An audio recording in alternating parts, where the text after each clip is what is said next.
Memory is a fascinating thing. Here's 5 cards. I want you to see if you can remember the 5 cards and the order of the 5 cards in 10 seconds. Boom. 10, 9, 8, 7, 6, 5, 4, 3, 2, 1. Okay, now if I asked you right now, you can maybe blurt it out, right? But I'm gonna give you a couple of seconds to be confused. And I don't want to confuse you by saying 4 of clubs, 3 of spades, 10 of diamonds. I don't want to do that to you. It's a lot harder than you might think. Now, I'm gonna hold them up again and let's see how you did. Now, I have read that memories, of course, vary depending on what you eat and your mood, your personality, how much sleep, the whole thing. But they say to be able to remember 5 cards or 5 items, and the order is sort of considered to be a good memory. 5 more items is expert level. But I'm going to try to take it one more step. 15 items, okay? And to make sure you don't think the deck's set up in any way, I'm going to hand them to Criss. Yo, Criss, say hey, hey to everybody. Hey, hey.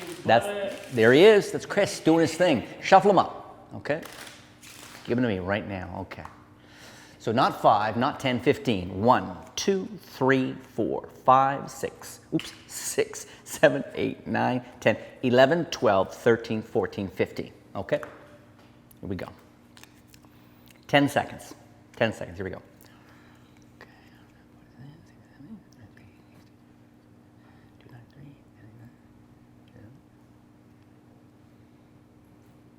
Okay, that might have been 12 seconds, okay. And to make sure I can't peek, okay, I'm gonna hold them behind my back. Here we go. The bottom card I know for sure was Queen of Hearts, red queen, that's easy. The next one was a black ace, I know it was the Ace of Spades, that's simple. The next one was 8 of Hearts.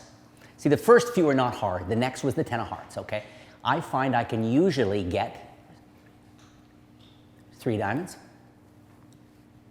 9 of spades, 2 of hearts was the next one. Ace of clubs was the next one.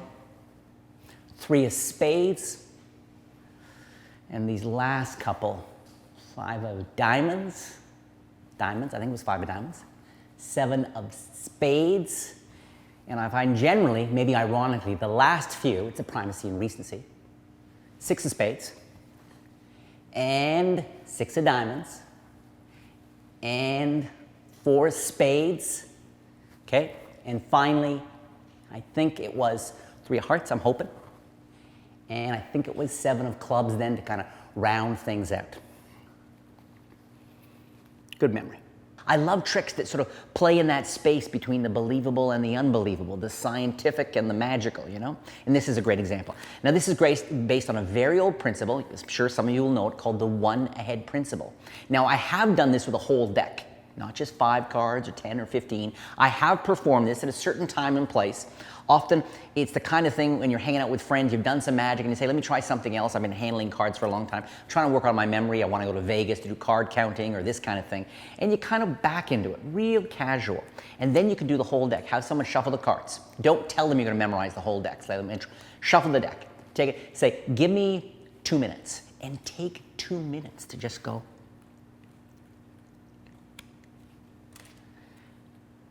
The idea is if you're memorizing them in batches, in small packets.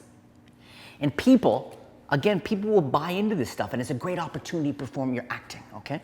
To work on this. So you can use the same principle to then show that you've memorized the entire deck and not miss 1 card. However, when I performed this, I don't know if you noticed, but I deliberately missed 1 card. I got the suit wrong, okay? I think it was black and I got it. Rather than clubs, I got spades, whatever. I deliberately missed 1. And that kind of thing, if you're gonna do the full deck, okay, you definitely wanna have the cup, maybe a miss or the suit's wrong, whatever. The principle is deliciously simple, all right? So first you say, and if you're gonna present it the way I did, you're gonna say, you know, can you actually get them involved? I'm gonna let you see these 5 cards. See if you can remember them and the order. And you give them 10 seconds and then have them guess whatever. Interaction, which is great, and people get it. Sort of, it's a great way to get people involved. You say, I'm gonna add 5 more cards. Actually, I'm gonna do 15 cards, which is considered 5 cards above expert level. And of course, this is all horse shit, but people buy into it. So first, someone shuffles the pack. There's no setup of the deck, not 1 card. Someone shuffles the deck. Then they take off 15 cards, okay? 1, 2, 3, 4, 5, 6, 7, 8, 9, 10, 11, 12, 13, 14, 15, fine. No palming, no trick cards, ordinary borrowed deck. Very cool. Then you turn and you're looking at them. And I'm telling you now, and I look up, and this is where the acting comes in. I mean, if your style is, let me see if I can memorize them. I got them, memorize them. Now at that point, it's funny and entertaining, but you are gonna start, people's suspension of disbelief is gonna come down. They're gonna think there's obviously a trick to it. Whereas you could milk this all day and really do it in batches, the whole thing. And the reality is, you only have to remember one card. The entire time, just one card, okay? The bottom card, the Jack of Hearts. That's all I need to remember. Because what I'm gonna do is I put the cards, the idea is that you're gonna name a card, and then as you go through, you're shifting each card to then show the next in the order, okay? The next one was this card, you come up and you show it. Next one was this card, you come up and you show it.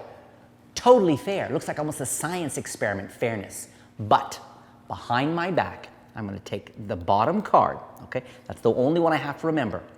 And behind my back, I'm gonna move it from a position from the front, turn it over, and put it on the back of the cards, okay? So behind my back, while it looks like all I do is take it, turn it over, and put it up. Now I come up and I say, I remember the order. The first one, of course, was the 10 of clubs. Now notice, this is the key. If you stare at my eyes as I go through these cards, at no point will you see me, and I'm getting each of these. That's my Queen of Hearts. Stare me in the eyes, guys. That's my 7 of diamonds is next. And I am peeking the bottom card. Every come up, I am seeing the bottom card, but never once do I do this. If you do this even once and glance over, whole thing's gone. But if you don't, and that's why you don't do this and have to, you bring it up, you don't want to do this either, okay? Though this wouldn't be bad. You want to lock eyes with someone close, bring it up, and with practice in your peripheral, you'll be able to make out the number, the color, and the suit. So every time I'm coming up and naming one, I'm just getting to the next one. Okay? And as you do it one by one, it's nice to deal with the theater, you know, sort of, you can mention the middle ones are not so hard. The end one, of course, the last three are this, this, and this.